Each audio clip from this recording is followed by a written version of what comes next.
अस्सलाम वालेकुम दोस्तों। टरबैन नवी लवाई सी, मैं वीडियो भर के दोस्तों नाल शेयर करदा। पहली बारी चलाई है हुण। आ देखो माशाअल्लाह बहुत ज़बरदस्त पानी कढण लई आ। बोर का पहला पानी आ।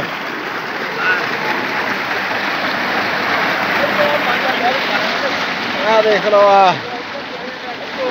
आ उत्ते खाली बनाई आ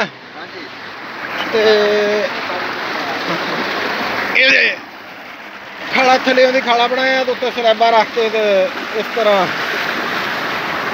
डबल सिस्टम किया।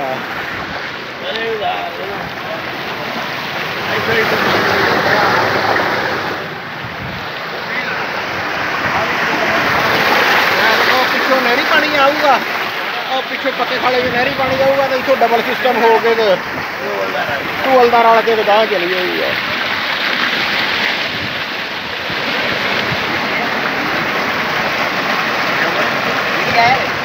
पानी माशाअल्लाह जबरदस्त कढ़न रही है।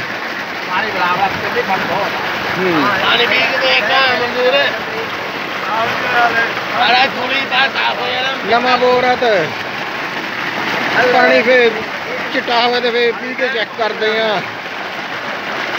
पानी किदा दा। पानी माशाअल्लाह इत्थे तल चंगा वा। देखिए हुण किदा दा पानी हुंदा।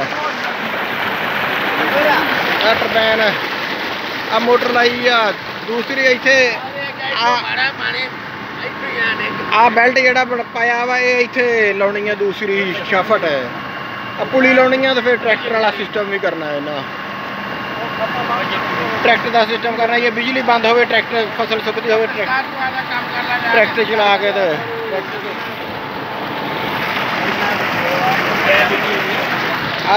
साडा चौधरी विकास है यदी टरबैन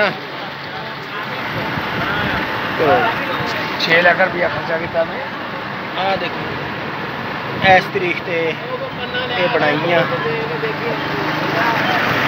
सारा नवा सिस्टम किया। इस तरह दी होर वीडियो देखने लिए मेरे चैनल को सबसक्राइब कर लो, नाल घंटी वाले बटन भी नप दो। जज़ाकुमुल्लाह खैर।